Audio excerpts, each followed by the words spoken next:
আউযু বিল্লাহি মিনাশ শাইতানির রাজিম বিসমিল্লাহির রহমানির রহিম। ডিসি মেশিন প্রধানত তিনটা পার্টে ভাগ করা হয়েছে। একটা হচ্ছে ডিসি মোটর, তারপর হচ্ছে ডিসি জেনারেটর, তারপর হচ্ছে সেল মানে ব্যাটারি। এই তিনটা পার্টে ডিসি মেশিনকে বিভক্ত করা হয়েছে। আর এই তিনটা পার্ট থেকে আমাদের কোশ্চেনগুলো হয়ে থাকে আর কি সচরাচর। তো তার মধ্যে এই দুইটা নিয়ে এখন আমরা আলোচনা করব, ডিসি মোটর আর হচ্ছে ডিসি জেনারেটর। ডিসি মোটর বা ডিসি জেনারেটরকে প্রধানত দুই ভাগে বিভক্ত করা যায়। একটা হচ্ছে সেলফ এক্সাইটেড আর হচ্ছে যে সেপারেটরিলি এক্সাইটেড। তো সেলফ এক্সাইটেডকে আবার তিন ভাবে বিভক্ত করা যায়। একটা হচ্ছে সিরিজ, সেলফকে কয় ভাবে? তিন ভাবে। সিরিজ মোটর, তারপর হচ্ছে দুই নম্বর হচ্ছে শান্ট মোটর, তারপরে তিন নম্বর হচ্ছে কি কম্পাউন্ড। এখানে আছে কম্পাউন্ড।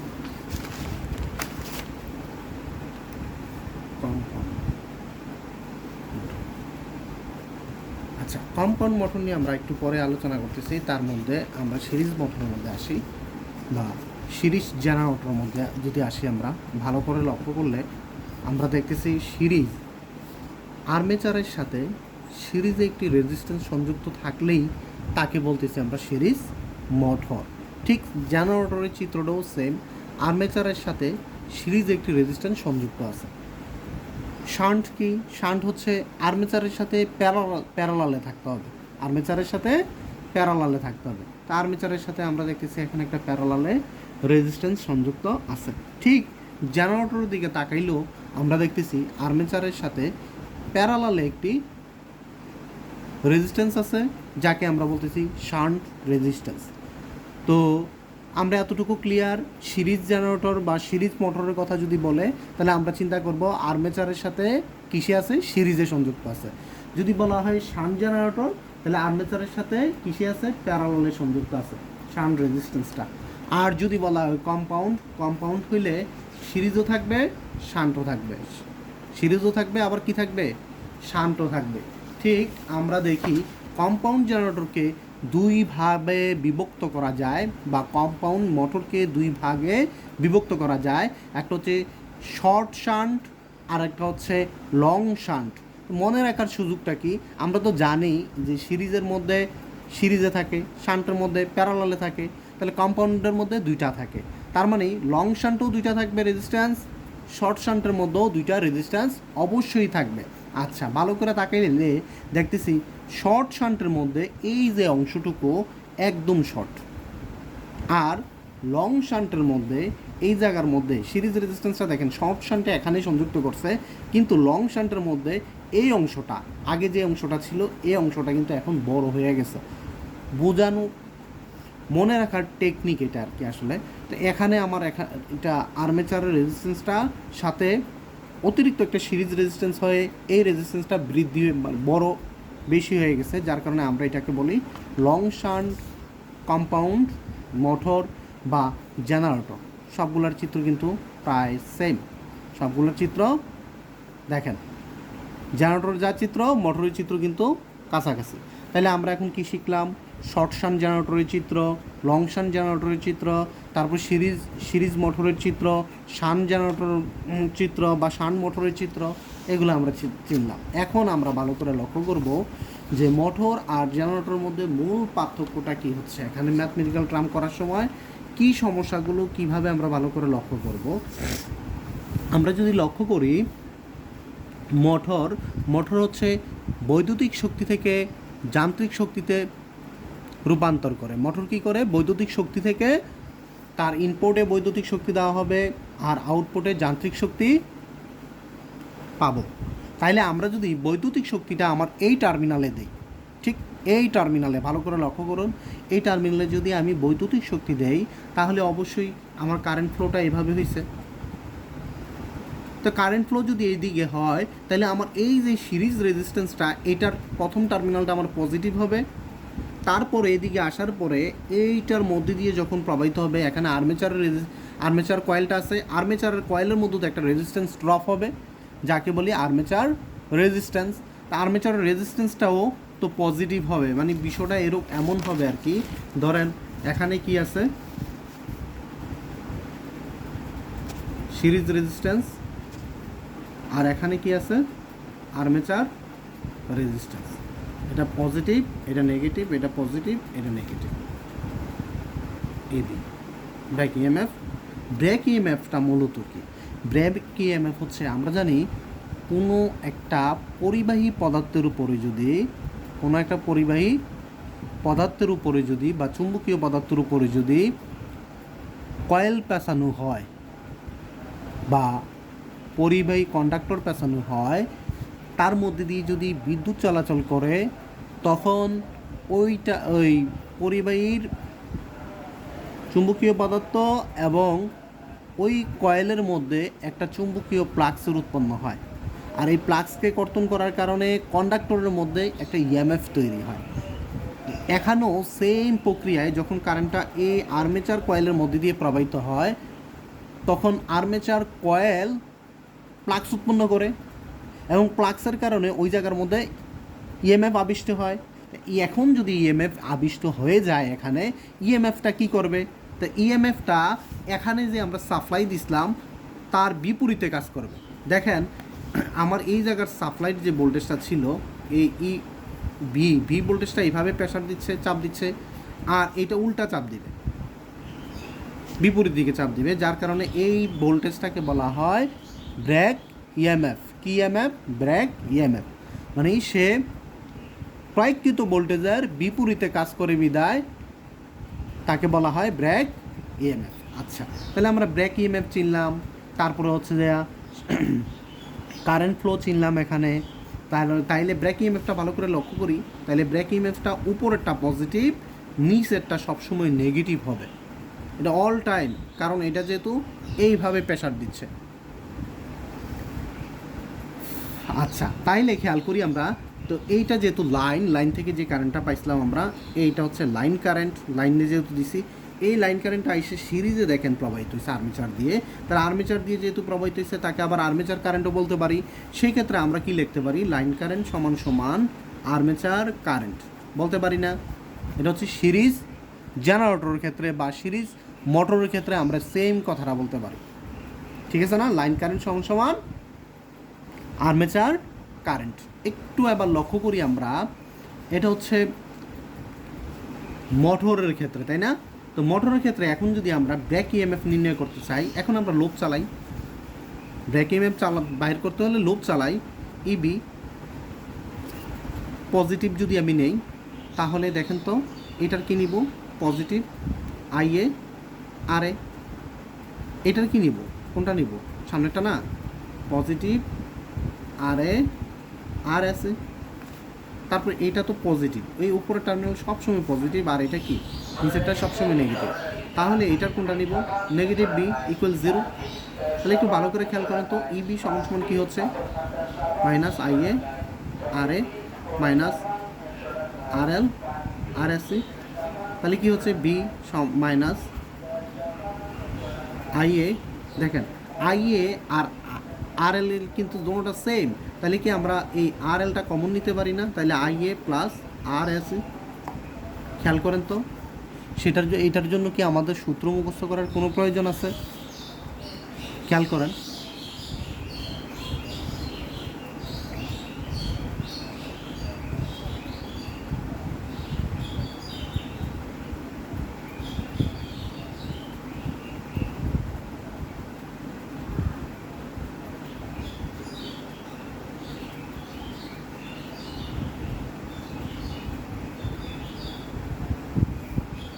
ঠিক আছে, কোনো মুখস্থ করার দরকার আছে? দেখেন তো এই সেম, ঠিক আছে না? এখন আসেন আমরা শান্ট সিরিজ মোটর দেখলাম, এখন আমরা শান্ট মোটর দেখব, ঠিক আছে না? তো শান্ট মোটরের মধ্যে, শান্ট মোটর দেখার আগে সিরিজ জেনারেটরটা আমরা দেখি। Series generator. সিরিজ জেনারেটরে যদি আমরা ভালো করে লক্ষ্য করি, সিরিজ জেনারেটর দেখেন, জেনারেটরে কি হচ্ছে, সে যান্ত্রিক শক্তি থেকে বৈদ্যুতিক শক্তিতে রূপান্তর করে। মানে এই পাশ থেকে বিদ্যুৎ তৈরি করবে, যান্ত্রিক শক্তি এখানে থাকবে আর্মেচারের কাছে, তারপর এদিক থেকে বিদ্যুৎ তৈরি করবে, আমরা ব্যবহার করব। ওইটাতে কী ছিল, এদিক থেকে আমরা দিতাম, তারপর যান্ত্রিক শক্তি তৈরি হতো। এখন কিন্তু এই পাশ থেকে হবে, এই পাশে আমরা ব্যবহার করব, তাই না? তাইলে দেখেন এখানে যে উৎপাদিত হবে আর্মেচারের মধ্যে, যখন উৎপাদনটা হবে, কিভাবে উৎপাদন হবে আর্মেচারের মধ্যে? আর্মেচারের মধ্যে কয়েল আছে, কন্ডাক্টর আছে, পরিবাহী আছে। তো পরিবাহীটাকে যদি কোনো একটা চুম্বক ক্ষেত্রের পাশাপাশি নিয়ে আসা হয়, মানে বোঝাতে চাচ্ছিলাম আমি বিষয়টা এমন, একটা চুম্বক ক্ষেত্র এখানে আছে, তার মাঝখানে তার কাছাকাছি একটা পরিবাহী নিয়ে আসা হয়েছে, তখন তাদের মধ্যে একটা চুম্বকীয় ফ্লাক্সের উৎপন্ন হবে। এখানে ফ্লাক্সের কী হবে, উৎপন্ন হবে। একটা চুম্বক ক্ষেত্রের পাশে যদি একটা কন্ডাক্টর নিয়ে আসা হয়, তখন তার মধ্যে কি হয়, একটা ফ্লাক্সের উৎপন্ন হয়। এখন আমার যদি এই চুম্বক ক্ষেত্রটাকে বারবার ঘোরানো হয় বা কন্ডাক্টরটাকে বারবার ঘোরানো হয়, তখন এই কন্ডাক্টরটা এই ফ্লাক্সকে কী করবে, অবশ্যই কর্তন করবে। আর আমরা জানি কি, কন্ডাক্টর যদি ফ্লাক্সকে কর্তন করে, তাহলে ওই কন্ডাক্টরের মধ্যে ভোল্টেজ আবিষ্ট হবে, ইনডিউসড হবে। তাহলে ভোল্টেজ যদি ইনডিউসড হয়, তখন এই ভোল্টেজটাকেই বলতেছি আমরা জেনারেটর। সেম প্রক্রিয়ায় এখানে ভোল্টেজ কি হয়, ইনডিউসড হয়। ইনডিউসড হইলে ভোল্টেজ হচ্ছে যে বৈদ্যুতিক চাপ, সে কাকে চাপ দেয়, সে ইলেকট্রনকে চাপ দেয়। ইলেকট্রনকে চাপ দেওয়ার কারণে এই পাশ থেকে কারেন্ট অবশ্যই ফ্লো হবে। তো এখানে কে আছে, আর্মেচার আছে, এখানে কে আছে, সিরিজ রেজিস্ট্যান্স আছে। তারপরে আমার লোডে এখানে কি হবে, লোড থাকবে, লোডের ভোল্টেজটা আছে, লোড ভোল্টেজ বা লাইন ভোল্টেজ, আমি যেটাই বলি। আচ্ছা, তাইলে কি হচ্ছে একটু ভালো করে লক্ষ্য করি তো আমি।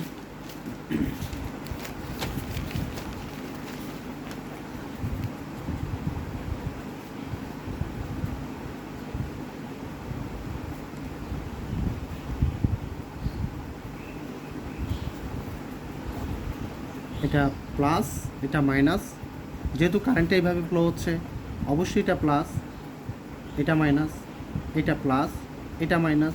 আর বললামই তো, এটা অল টাইম প্লাস, এটা অল টাইম মাইনাস, এটা লোড ভোল্টেজ, সিরিজ রেজিস্ট্যান্স। আচ্ছা, ভালো করে খেয়াল করেন তো, আর্মেচার থেকে যে কারেন্টটা প্রবাহিত হয়েছে, এটাকে অবশ্যই আর্মেচার বলবো, আর্মেচার কারেন্ট। যেইটা লোডের মধ্যে প্রবাহিত হয়েছে, লোড কারেন্ট বলতে পারি, বা আর লাইন কারেন্ট বলতে পারি, যেটাই বলি আর কি। তাহলে ভালো করে লক্ষ্য করেন তো, লাইন কারেন্ট আর লোড কারেন্ট দুইটা কি সমান না, সিরিজ? আবার একটু ভালো করে লক্ষ্য করেন তো, আমরা যদি ব্রেক ইএমএফ বাইর করতে চাই, এখানে ব্রেক ইএমএফ পজিটিভ নিলাম, তার মানে এটা কি নেব, নেগেটিভ আইএ আর এ, তারপর কি নেগেটিভ আইএল আর এসি, তারপর কি নেগেটিভ বিএল, ইকুয়াল কি নেব, 0। তাহলে দেখেন তো, ইজি সমান সমান আমরা কি লিখতে পারি, BL plus IA R A plus IL R AC, বা বিএল সমান সমান, যেহেতু দুটোটা কারেন্ট সেম, আইএল বা আর এ, যেটাই লিখি আর কি আমরা মূলত এসি। বুঝতে অসুবিধা হচ্ছে কি না দেখেন ভালো করে, আমার মনে হয় না আপনার বুঝতে অসুবিধা হবে ইনশাআল্লাহ। তাইলে এই সেমভাবে কি আমরা ইজিটা লিখতে পারি না? আচ্ছা, এখানে একটা ব্রাশ দেখানো হয়েছে, তাই না? তাহলে জেনারেটরে বা মোটরে যেখানে ব্রাশ থাকুক না কেন, ব্রাশটা আমরা কীভাবে সংযুক্ত করবো দেখা যাবে। এখানে আছে না এই অংশটা দেখেন, এই অংশটা আর্মেচারের সাথে এখানে একটা ব্রাশ লাগাই দিয়ে, এখানে আর্মেচার রেজিস্ট্যান্স, ব্রাশ ভোল্টেজ, আর হচ্ছে যে এটা ইজি, এটা তো পজিটিভ, এটা নেগেটিভ। আর এই ব্রাশের ভোল্টেজটা পজিটিভ হবে কীভাবে, নেগেটিভ হবে কীভাবে, এই পাশ থেকে কারেন্ট ফ্লো, যেদিক থেকে কারেন্ট ফ্লো হয় ওইটা পজিটিভ, আর যেদিক দিয়ে বাইর হবে ওইটা নেগেটিভ। কারেন্ট ফ্লো যেদিক দিয়ে হয়, দেখেন তো, ব্রাশের কথা যদি কোনো ম্যাথের মধ্যে উল্লেখ করা থাকে, তাহলে সেই ক্ষেত্রে কি আমরা লোপের মধ্যে ব্রাশ দিতে পারবো না? আর একটা জেনারেটর বা একটা মোটরের মধ্যে কয়টা ব্রাশ থাকে, 2টা ব্রাশ থাকে। তাইলে এখন যদি আমাদেরকে একটা ব্রাশের ড্রপ দেওয়া থাকে 1 ভোল্ট, তাইলে আমরা ম্যাথ করার সময় কত ভোল্ট লিখব, 2 ভোল্ট। কারণ প্রতিটি ব্রাশের ড্রপ যদি 1 ভোল্ট হয়, ব্রাশ থাকে কয়টি? 2টি, তাহলে 2 ভোল্ট লিখবো আমরা। তাহলে আমরা কি লুপের মধ্যে এটা করতে পারবো না? ঠিক সেমভাবে দেখেন তো, আমরা যদি এটাতে লুপ চালাইতাম তাহলে এইটা এমন হইতো, BL plus VB plus IL আর এ প্লাস আর এস। দেখেন ভোল্টেজটা আমাদের এমন হতো। ঠিক সেম আমি যেটা করছি আর কি এখানে মুখস্থ করে ইজিটা রাখার বা ইবি রাখার কোনো দরকার নাই। চলেন আমরা এখন শান্ট জেনারেটর বা শান্ট মোটর দেখতেছি। শান্ট জেনারেটর ঠিক সেম, এই পাশ থেকে কারেন্ট ফ্লো হবে, এই পাশ থেকে কারেন্ট ফ্লো হবে। তাহলে এই পাশ থেকে যদি কারেন্ট ফ্লো হয় তাহলে আমরা কি লিখতে পারি? দেখেন এই লোড কারেন্ট আসলো, আসার পরে আর্মেচার কারেন্টের ভিতরে গেল, সরি জেনারেটর, যেহেতু জেনারেটর এই পাশ থেকে কারেন্ট বাইর হবে, কারেন্ট এই দিক থেকে বাইর হবে। তা আর্মেচার থেকে কারেন্ট বাইর হলো, হওয়ার পরে দেখেন শান্টের দিকে একটা কারেন্ট গেল, তারপরে লাইনের দিকে একটা কারেন্ট গেল। দেখেন আর্মেচার থেকে কারেন্টটা বাইর হয়ে শান্টের দিকে গেছে, আবার কার দিকে গেছে? লাইনের দিকে গেছে। তাইলে আমরা কি লিখতে পারি? ভালো করে খেয়াল করেন তো এখানে। তাহলে লিখতে পারি আর্মেচার কারেন্ট সমান সমান লাইন কারেন্ট প্লাস হচ্ছে শান্ট কারেন্ট, লিখতে পারি না? আবার যদি আমার প্রয়োজন লাগে যে লাইন কারেন্ট সমান সমান হচ্ছে, দেখেন তো এটা যদি এদিকে পক্ষান্তর করে আর্মেচার কারেন্ট মাইনাস হচ্ছে শান্ট কারেন্ট। ঠিক আছে, তারপর আসেন তাহলে কারেন্ট নিয়ে আমাদের কোনো সমস্যা নাই। তারপর দেখেন এখানে শান্ট রেজিস্ট্যান্স আছে, এখানে কি আছে? শান্ট রেজিস্ট্যান্স আছে, এই জায়গায় শান্ট রেজিস্ট্যান্স, আর এই পাশে কি আছে? Load voltage. দেখেন তো এই দুইটা কি প্যারালালে আছে না? ভালো করে খেয়াল করেন শান্ট জেনারেটরের চিত্রতে, ভালো করে এই শান্ট রেজিস্ট্যান্স আর শান্ট ভোল্টেজ দুটোটা কি প্যারালালে আছে না?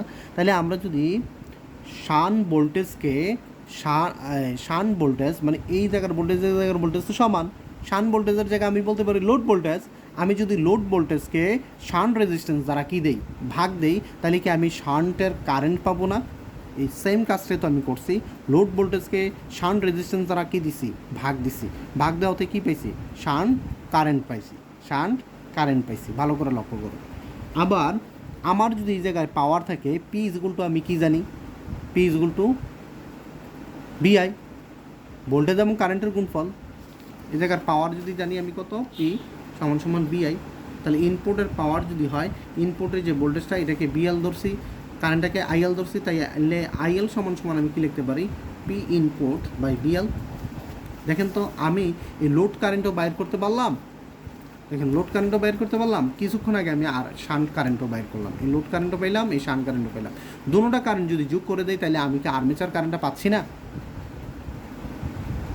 তাহলে আর্মেচার কারেন্ট আমার পাওয়া একদম ইজি। আর্মেচার কারেন্ট আমি কী করতে পারি? দুটোটা কারেন্ট যোগ করে দিয়ে আর্মেচার কারেন্টটা বাইর করে নিতে পারি। এখন আসেন আমি লোড চালাবো। লোড চালাইলে এখানে কে আছে? ইজি আছে, আর আর্মেচার রেজিস্ট্যান্স আছে।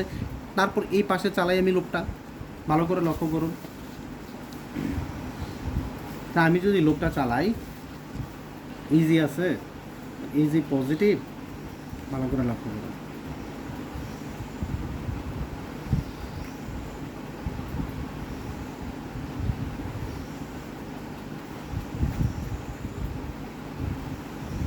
আর্মেচারটা আলাদা খুলে ফেললাম আর কি। ও এটা তো, এইটা পজিটিভ, এটা নেগেটিভ, তাই না? আচ্ছা, তাইলে এখানে আছে বিএল। খেয়াল করেন তো আমরা লোডটা কি চালাইতে পারি? ইজি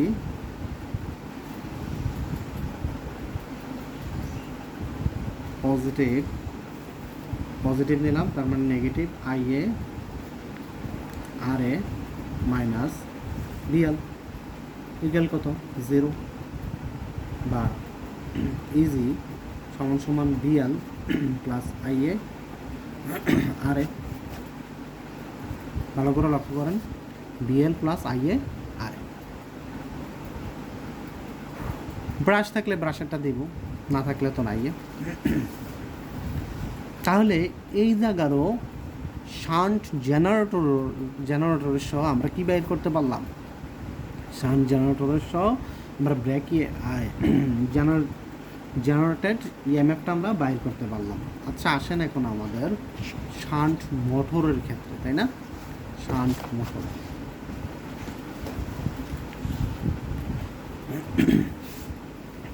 ভালো করে খেয়াল করুন তো, শান্ট মোটর, তাই না?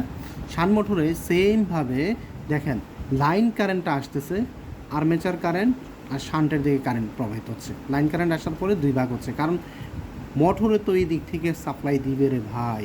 এদিক থেকে যদি সাপ্লাই দেয় তাহলে লাইন কারেন্ট আসার পরে আর্মেচারের মধ্যে দিয়ে প্রবাহিত হইলো, শান্টের দিক দিয়ে প্রবাহিত হইলো। আর্মেচার কারেন্ট আর শান্ট কারেন্ট যদি দুটোটা যোগ করা হয় তাহলে আমরা অবশ্যই কার কারেন্ট পাবো? আর্মেচার কারেন্ট আর শান্ট কারেন্ট যদি যোগ করা হয়, ভালো করে খেয়াল করেন, কারেন্ট এই পাশে আসলো, দুইটা ভাগ হইলো, আর্মেচারের দিয়ে গেল, শান্টের দিয়ে গেল। তাহলে দুটোটা কারেন্ট যদি যোগ করে দেই তাহলে আমি লাইন কারেন্ট অবশ্যই পাবো। আমি লাইন কারেন্ট পাইলাম। ঠিক আগের মতো এই শান্টের রেজিস্ট্যান্সের প্যারালালে আছে সাপ্লাই ভোল্টেজটা বা লোড ভোল্টেজটা, লাইন ভোল্টেজটা। তাইলে এই শান্ট রেজিস্ট্যান্সের সাথে যেহেতু এটা প্যারালালে আছে সরাসরি, তাহলে এই জায়গার ভোল্টেজ আর এই জায়গার ভোল্টেজ সমান। সেজন্য আমি এই লোড ভোল্টেজকে শান্ট রেজিস্ট্যান্স দ্বারা ভাগ দিয়ে শান্ট কারেন্ট বাইর করছি। লোড ভোল্টেজকে শান্ট রেজিস্ট্যান্স দ্বারা ভাগ দিয়ে শান্ট ভোল্টেজটা বাইর করছি। আবার এই জায়গার পাওয়ার যদি আমার কাছে ইনপুট পাওয়ার যদি জানা থাকে, তাহলে ইনপুট পাওয়ারকে ভোল্টেজ দ্বারা ভাগ দিয়ে, মানে এই জায়গার ভোল্টেজ দ্বারা ভাগ দিয়ে কী বাইর করছি? লাইন কারেন্ট বাইর করছি। এই জায়গার পাওয়ারকে এই জায়গার ভোল্টেজ দ্বারা ভাগ করাতে এই পাশের যে কারেন্টটা ওইটা পেয়ে গেলাম। তাহলে খেয়াল করেন তো, এই কারেন্ট থেকে যদি আমি এই কারেন্ট মাইনাস করি, এই কারেন্ট থেকে যদি এই কারেন্টটা মাইনাস করি, তাহলে অবশ্যই আর্মেচার কারেন্ট পাবো, ঠিক না? যেহেতু লাইন কারেন্ট সমান সমান, একটু ভালো করে খেয়াল করেন, যেহেতু এই লাইন কারেন্ট সমান সমান আর্মেচার কারেন্ট বা হচ্ছে শান্ট কারেন্ট, তাহলে লাইন কারেন্ট সমান সমান কী লিখতে পারি আমরা? আর্মেচার কারেন্ট সমান সমান